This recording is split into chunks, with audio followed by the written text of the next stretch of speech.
First ఏంటంటే ఇప్పుడు ఇలాంటి ఇప్పుడు ఎవరికైతే ఇట్లా ఆధారం లేకుండా ఇట్లా ఉన్న వాళ్ళకి ఏంటంటే ఇప్పుడు అనాథాశ్రమం ఉన్నట్టు, ఓల్డ్ ఏజ్ హోమ్స్ ఉన్నట్టు, ఇట్లా డిజేబుల్డ్ పీపుల్ అంటే కాలు ఇరిగిందని చెప్తున్నారు కదా, డిజేబుల్డ్ కూడా కొంతమంది ఎన్జిఓస్ అంటే ఏమంటారు స్వచ్ఛంద సంస్థలు అంటారు కదా, అవి ముందుకొచ్చి వీళ్ళకి హెల్ప్ చేస్తూ ఉంటాయి. సో అక్కడ కూర్చొని వీళ్ళు అంటే మరీ ఎట్లా అంటే కూర్చొని తినడం అన్నట్టు ఉండొద్దు. కూర్చున్న దగ్గరనే ఏదైనా హ్యాండ్మేడ్ థింగ్స్ అట్లా చిన్నగా ఏదైనా వాళ్ళ మట్టుకు వాళ్ళు అట్లీస్ట్ తినేంత కూడా ఫ్రీగా ఎప్పుడు ఏది ఇవ్వరు, ఫ్రీగా ఎప్పుడు మనం కూడా తీసుకోకూడదు. అంటే ఏదో ఎన్జిఓస్ ఉన్నా కానీ అల్లి తిని కూర్చుంటా అన్నట్టు ఆ మెంటాలిటీ ఎవరికి ఉండొద్దు. కూర్చున్న దగ్గర ఏదైనా చేసుకున్నట్టు అట్లాంటివి చూసుకొని చేసుకోవడం బెటర్. నేనైతే ఇప్పుడు మీరు ప్రాబ్లం అడుగుతున్నా కాబట్టి ఎన్జిఓస్ ఏమైనా ఉంటే అప్రోచ్ కమ్మని చెప్తున్నా. కానీ నేనేం చెప్తున్నా అంటే కాలు ఇరిగింది, భార్య వెళ్ళింది, పిల్లలు వెళ్ళిపోయినారు అంటే మీకు డిప్రెషన్ ఉంటుంది, నేను ఒప్పుకుంటా, బాధ అనిపిస్తుంది, ఒప్పుకుంటా. కానీ దాంట్లో నుంచి బయటికి రావాలి, బయటకు వచ్చి స్ట్రాంగ్ కావాలి. ఎందుకంటే ప్రతి ఒక్కరికి వాళ్ళ లెవెల్లో ప్రాబ్లమ్స్ అనేది ఉంటుంది. మీకుంటుంది, తనకుంటుంది, నాకుంటుంది, ప్రతి ఒక్కరి మా లెవెల్లో మాకు అందరు ప్రాబ్లమ్స్ ఉంటాయి. దాన్ని ఓవర్కమ్ అయ్యి బయటకు వచ్చి స్ట్రాంగ్ అయ్యి మళ్ళీ నించోవాలి. ఇప్పుడు ఎంతమందిని చూడట్లేదు, ఇప్పుడు కళ్ళు లేని వాళ్ళు పాటలు పాడి ఫేమస్ అయిన వాళ్ళు ఉన్నారు. డిజేబుల్డ్ పర్సన్స్ ఎంతోమంది బయటకు వచ్చి ఏదో ఒకటి లైఫ్లో సాధించిండ్రు. అంటే మన టాలెంట్ మనకు తెలుస్తుంది, మన దగ్గర ఏ స్కిల్ ఉన్నదైనా మనకు తెలుస్తుంది. ఆ స్కిల్ని బయట పెట్టుకొని మనం దాన్ని డెవలప్ చేసుకొని మనం ఏదో చేయాలి. కూర్చున్న దగ్గర అయ్యో నా లైఫ్ అయిపోయింది అని ఎప్పుడు అనుకోకూడదు. ఆ లైఫ్ నుంచి బయటకు వచ్చి కొత్తగా ఫ్రెష్గా లైఫ్ అనేది స్టార్ట్ చేయాలి. కూర్చున్న దగ్గర ఎప్పుడు నిరాశ పడొద్దు. టైం తీసుకోండి, సెట్ కాండి, మళ్ళీ బౌన్స్ బ్యాక్ కావాలి. That is life. లైఫ్ అంటే ఇంతే. లైఫ్ అంటేనే సఫరింగ్. ఆ సఫరింగ్లో నేను సఫర్ అవుతున్నాను అలానే కూర్చుని పోతే ఇంకా జీవితంలో మనం పైకి రాం. భార్య పోయినా, కాలు పోయినా, ఏది పోయినా బయటికి రండి. మీ కాళ్ళ మీద మీరు ఏదో నించున్నట్టు చేసుకోండి. ఎన్జిఓస్ అంటే టెంపరీ. నేను అది ఏదో మీకు సలహా ఇవ్వాలి, కాల్ చేశారు కాబట్టి ఏదో ఇవ్వాలి కాబట్టి సలహా ఇచ్చినా కానీ నేను ఇచ్చిన సలహా యాక్చువల్లీ కరెక్ట్ కాదు. ఎందుకంటే మనం మెంటల్ హెల్త్ గురించి మాట్లాడుకుంటున్నాం కాబట్టి చెప్తున్నాను. Come out of it. దాని నుంచి బయట పడి స్ట్రాంగ్ అండి. ఓకే, మరొక కాలర్ కూడా ఉన్నారు ఏలూరు నుంచి వెంకటరత్నం గారు. వెంకటరత్నం గారు నమస్కారం అండి. నమస్కారం అండి. చెప్పండి, సమస్య ఏంటండి? మాది పొలం సమస్య అండి. చెప్పమంటారా? చెప్పండి అమ్మా. మరి మాది నూజివీడు మండలం అండి. మాది గొల్లపల్లి గ్రామం. అయితే పొలం మాది పవనసనపల్లి పక్కనే సర్వే నెంబర్ 155లో మాకు 10 ఎకరాలు 3 సెంట్లు ఉందండి. అంటే రీసర్వే జరిగాక హలో చెప్పండి అమ్మా. నమస్తే సార్, మాది నూజివీడు మండలం గొల్లపల్లి గ్రామం అండి. పక్కన పనపల్లిలో RS నెంబర్ 155 సర్వే నెంబర్ అండి. మా నెంబర్లో ఎవరికి భూమి లేదండి. అయితే కొలిసినప్పుడు ఎంజాయ్మెంట్ అని అతని కానీ మాకైతే 10 ఎకరాలు 2 సెంట్ ఇచ్చాడు. ఆన్లైన్ లోనేమో 10 ఎకరాలు 9 ఎకరాలు 81 సెంట్ ఎక్కిచ్చాడు. 91 సెంట్ ఎక్కిచ్చాడు. ఎవరికి? నా పేరుని పక్కనంతా కలిపేశాడు. 12 సెంట్ కనిపెట్టాడు. అదేంటని చెప్తే అర్జీలు పెడుతుంటే ఎంజాయ్మెంట్ అంటున్నారు కానీ ఇరగొడతలేదండి. ఎన్నాళ్ళ నుంచి చూసినా కానీ 3 ఇయర్లు పెట్టాము. డిఐ గారు వచ్చి పక్కదాంట్లో ఉంది సర్జన్స్పోయింది అమ్మారు అవుతాను అన్నారు. ఇప్పుడు మిగతా ఎకరాలు అంటే మీ పక్క భూమిలో ఉందా? మీ పక్కన ఉన్నటువంటి వాళ్ళ భూమిలో ఉందా? మా పక్కదాంట్లో కలిపారండి. వాళ్ళు మీకేమవుతారు? వాళ్ళు వేరు మేము వేరండి. కానీ ఇప్పుడు మీ బంధువులు కాదా వాళ్ళు? మాకేం సంబంధం లేదు. ఓకే. అయితే మాది మా ఎఫ్ఎండిలో ఎవరికి లేదండి. లోకల్ కూడా మా ఎఫ్ఎండి 10 ఎకరాలు 3 సెంటు 10 ఎకరాలు 3 సెంటు మాది. అన్ని కాగితాలు ఉన్నాయి, మాకు పార్టీషన్ కాగితాలు ఉన్నాయి, ఆన్లైన్ లో ఉన్నాయి.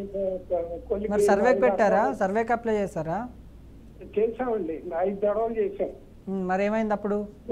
స్పందించట్లేదండి ఎవరో కూడా.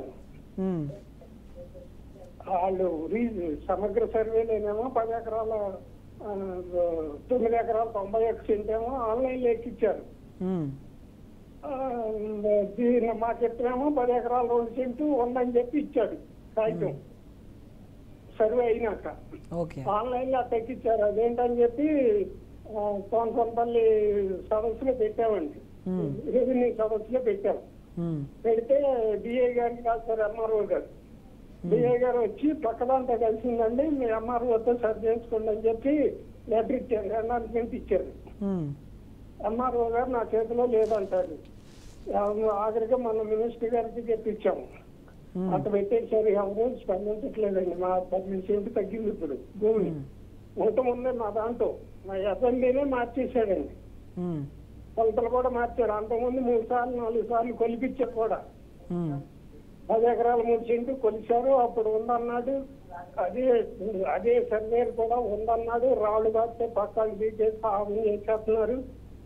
గొడవ వాళ్ళు 20 మంది ఉన్నారు, నేను ఒంటరిగాని. మా అమ్మాయి అమెరికాలో ఉంటుంది, నేను అమెరికా వెళ్ళి వచ్చేటప్పటికి 6 సైడ్ కూర్చున్నారు. కూర్చుని మరి ఏం చేశారో ఆన్లైన్ లో మార్పిచ్చేసారు. దాన్ని మేము సరి చేయమని చెప్పి డిఐ గారి మీద ఆఖరికి రిజిస్టర్ పోస్ట్ కూడా చేసాం, కలెక్టర్ గారికి, ఆర్డీఓ గారికి. అసలు ఆ కాగితాలు ఏమైనా కూడా మాకు స్పందించట్లేదు, లెటర్లు కూడా. ఇప్పుడు మీ దగ్గర లేవా ఒరిజినల్ డాక్యుమెంట్స్? ఒరిజినల్ డాక్యుమెంట్స్ ఉన్నాయండి మాకు, ఒరిజినల్ డాక్యుమెంట్స్ ఉన్నాయి. అదేమంటే ఎంజాయ్మెంట్ అని చెప్పి ఒక మండల సర్వేరు దౌర్జన్యం చేశారు నన్ను. ఎంజాయ్మెంట్ ఏంటండి, గవర్నమెంట్ ఎంజాయ్మెంట్ ఏంటి? నన్ను ఇలా చేస్తున్నారు, నేను 2015 నుంచి నేను కొలిపించుకుంటున్నాను, మీరు కొలిచారు, వాళ్ళు కొలిచారు, ఎంజాయ్మెంట్ ఏంటంటే నాకు ఎడగొట్టండి అని చెప్పి నేను ఎన్నో సార్లు కలెక్టర్ గారు కంప్లైంట్ చేయడం జరిగిందా అండి? 4 సార్లు పెట్టి రాళ్ళు వేపించారు, నేను వేపిస్తాం వాళ్ళు తీసేస్తాం. అవి కూడా పెట్టారు. మొన్న కలెక్టర్ గారికి, మొన్న తహసీల్దార్ గారికి పెట్టారు రిపోర్టు. ఇప్పుడు ఏం చేయాలండి దాన్ని? చూడండి, మీరు చెప్పిన దాన్ని బట్టి మీరు సర్వే అప్లై చేసినారు, ఎంఆర్ఓకి అప్లై చేశారు, కలెక్టర్కి అప్లై చేశారు, అందరికి ఇచ్చేశారు, అందరికీ ఇచ్చాను. కానీ రిజల్ట్ మాత్రం ఏమీ లేదు. ఏమీ లేదండి. అంటే మీకు కనీసం వాళ్ళు వచ్చి రాళ్ళు పాతి చూపించిండ్రా సర్వేయర్స్ వచ్చి? అసలు రాళ్ళు పాతలేదండి వాళ్ళు వచ్చి. ఇప్పుడు ఒకవేళ కనుక వాళ్ళు పాతకపోతే మీరు ఏం చేయాలంటే మీకున్న ఒకటే ఒక సొల్యూషన్, మీరు హైకోర్టుకి వెళ్ళి రిట్ వేసుకోవడమే. ఎందుకంటే మీరు అన్నీ వేసేసారు, మీరు చేయాల్సిన అన్ని చేస్తారు, ఇంకా మిగిలింది హైకోర్టులో రిట్ వేయడం తప్ప ఇంకేమీ లేదు. మన ఎంఆర్ఓ గారికి పెట్టామండి, మాది ఆన్లైన్ లో 10 ఎకరాలు 3 సెంట్లు ఉంది అని చెప్పి మేము పైనుంచి కూడా ఒత్తిడి చేయించి పెట్టించాం. పెట్టిస్తే చేస్తాం అని అంటున్నారు కానీ చేస్తలా. అదేనండి, వాళ్ళ పని వాళ్ళు చెయ్యట్లేదు కాబట్టి మీరు ఎంత కంప్లైంట్ చేసినా వాళ్ళ యాక్షన్ అనేది తీసుకుంటలేరు కాబట్టి మీరు ఏం చేయాలంటే హైకోర్టులో రిట్ వేయాలి. ఇంకా మీకున్న సొల్యూషన్ అదే. మాది 3 తరాల నుంచి వచ్చిందండి, మాకు పార్టీషన్ స్టాంపుల మీద రాసుకుని పార్టీషన్ అండి మాది. మీ వయసు ఎంత అండి? నా 72 సంవత్సరాలమ్మా. అదేనండి, అంటే మరి మీ పిల్లలు అట్లా లేరా చూసుకోవడానికి? నాకు ఒక్కటే పాప ఉంది, ఆ పాప యూఎస్ లో ఉంటున్నారండి. నేను అక్కడికి వెళ్ళి వచ్చేటప్పటికి యాగం మొదలెట్టారు. సరేనండి, దానికి రిట్ వేసుకోండి, మా లీగల్ టీం ఒకసారి మిమ్మల్ని అప్రోచ్ అవుతుంది. సో దాన్ని బట్టి మీకు ఎట్లా అంటే మీకు ప్రొసీజర్ ఏంటనే చెప్తారు. అట్లాగే ఓకే, ప్రొసీజర్ చెప్తారు. మీరు చేయగలుగుతారండి రిట్? మేము పెట్టుకుంటాం ఖర్చు. అదేనండి, ఒకసారి తీసుకుంటారండి, మీ నెంబర్ లీగల్ టీంకి ఇవ్వండి, చేస్తారు. ఓకే, మరో కాలర్ అయితే ఉన్నారు, లక్ష్మి గారు నెల్లూరు నుంచి. లక్ష్మి గారు నమస్కారం అండి. లక్ష్మి గారు నమస్కారం. లక్ష్మి గారు నా మాటలు వినిపిస్తున్నాయండి? మేబీ కట్ అయినట్టున్నారు, మీరు మళ్ళీ కూడా ప్రయత్నించవచ్చు. లక్ష్మి గారు వినిపిస్తుందా అండి? లేదండి, వినిపిస్తుంది. మీరు టీవీ చూస్తున్నట్లయితే టీవీ సౌండ్ మ్యూట్లో పెట్టుకోండి, లేకపోతే టీవీకి దూరంగా వచ్చి మాట్లాడండి. చెప్పండి, మీ సమస్య ఏంటండి? హలో, వినిపిస్తుందండి, మీ సమస్య ఏంటో చెప్పండి. హలో, ఓకే, మీరు 6 తర్వాత కాల్ చేయండి. మీకు ఏదో ప్రాబ్లం ఉన్నట్టుంది, మీ సిగ్నల్ ప్రాబ్లం ఉన్నట్టుంది. అయితే మాలతి గారు, ఇప్పుడు మెంటల్ హెల్త్ కేర్ యాక్ట్ 2017 ప్రకారం పురుషులకు కూడా ఎలాంటి ప్రత్యేక రక్షణ అనేది ఏమైనా ఉందంటారా?